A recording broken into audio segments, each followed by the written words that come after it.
This is kind of taking way too long. I kind of have an idea.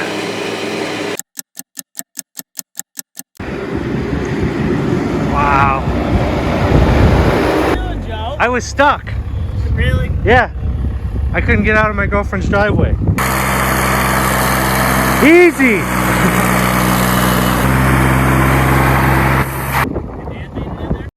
We got, I think, a 7.5 foot bucket coming in now. The JCB. I called my dad a while ago. I'm here stranded at my girlfriend's house, and I didn't have my truck because it's hooked up to a bunch of hay wagons or hay trailers full of hay.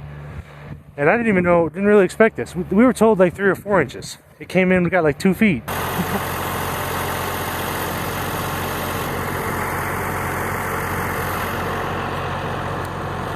And then he went off through, she's got a big taper, and he went right off. Really? We had a little incident off-road. Hopefully the yard's froze, right? Fell off. When the rescuer almost becomes the rescued, right? It's nice having my dad on payroll Monday mornings. Yeah, it took him like 3 or 4 minutes to get out. You got out though? He got out. Folks, we are snowed in big time. I left the camera over here at the green bar next to the rebaling setup because I've been trying to get a rebaling video for you guys. So I guess while I'm here, I'm going to give you a quick sneak peek of what it's like. It's a pretty cool process. We're pretty happy. So we have the Messick's bale converter right here. And we have the table that extends out. You can fit, these are only 5.5 to 6 foot long, so you can fit 3 or 4, like 4.5 bales on this table. This conveyor here, ran by these chains, slowly inches forward. You have to make sure the strings on these bales are cut. It goes into a webbing that blasts up and down, pulls the flakes apart.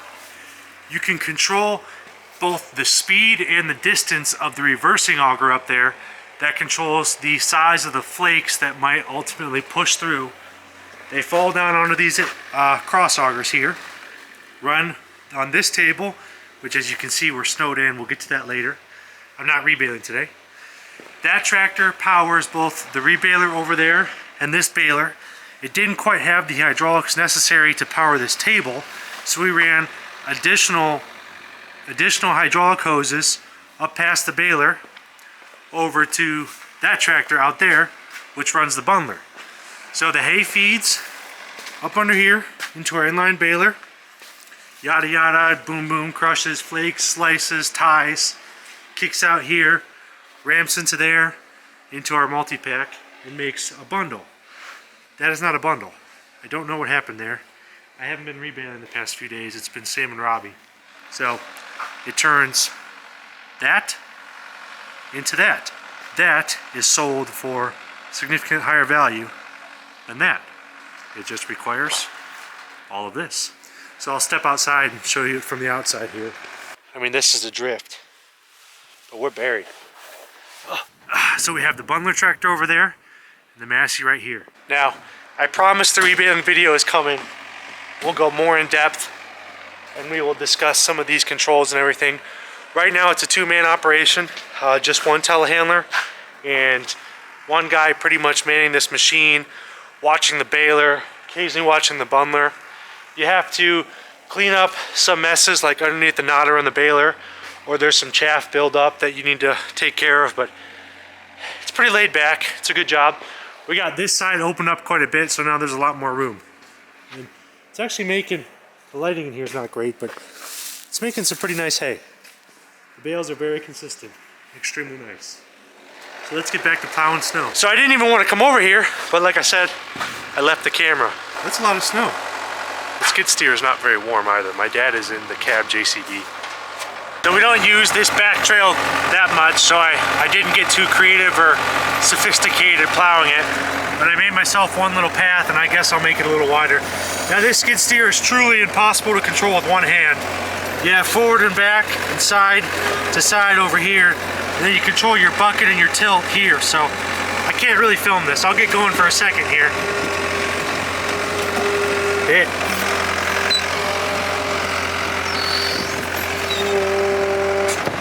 Well, we'll go see what my dad's doing. And the biggest thing with these driveways is you just don't want to tear the gravel up. So if you leave an inch or two of snow on the ground and at least cars can pass, that's better than losing all your gravel, because the cost of material, the cost of everything, is way too expensive to be wasting it.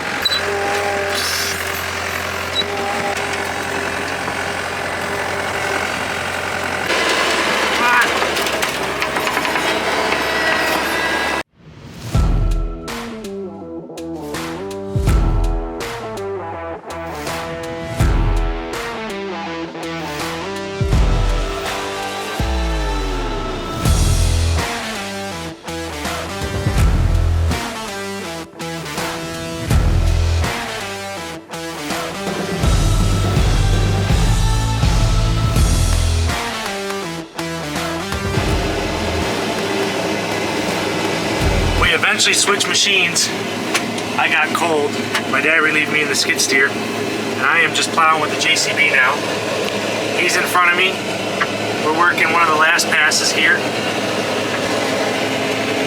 It's cold. Anyone who gets in the skid steer, you know, our hands, our feet, our boots, you know, we're just not cut out for something quite this cold.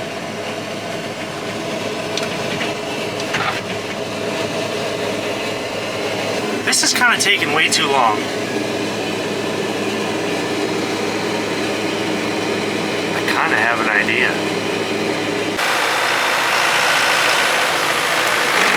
Hey, I'm frozen, and this is taking way too long. I think I got an idea of something else we could do. What? Remember that head that I totaled? Yeah. It's still sitting over there. I'll try and push the snow I think we can push 45 feet at a time. Okay. We'll try it.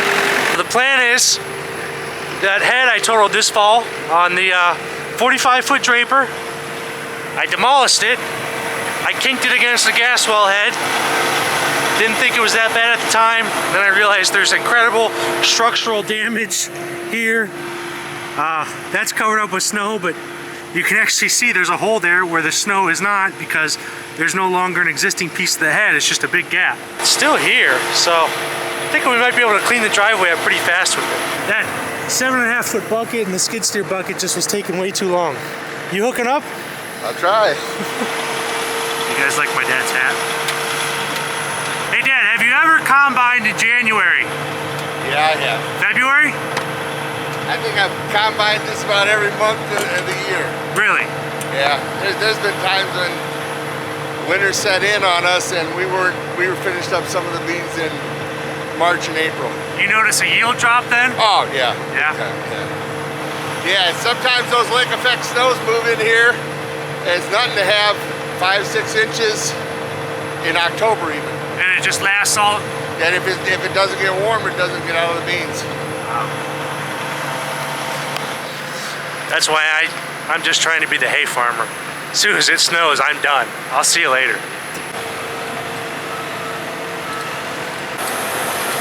Just gotta squeeze by this pile here a bit.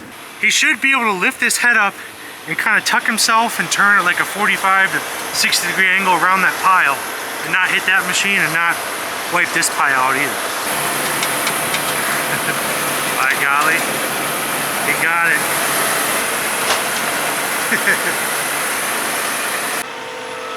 So we switched it up a little bit.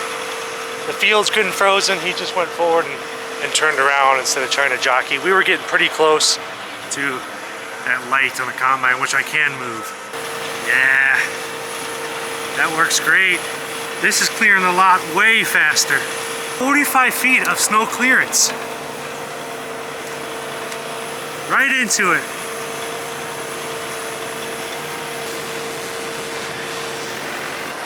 Well folks, there you have it. Hey, if you have any residential driveways, drive-throughs like Wendy's or BK, we are taking on jobs. The tough part about farming is you have big machines like this that, you know, they really only run 3 or 4 months out of the year. So if we can try to find alternative uses like this, we can bring the farm some income in traditionally slower times. We're in the snow belt up here by Lake Erie. This lake effect kills us. I think we just found a new business source. And rebaler video coming soon, I promise. There you go. Oh man. Oh Lou. Oh buddy. You better stay on the groom path, huh? We better get you back in the office. So I posted that online and I got people wanting to know your rates.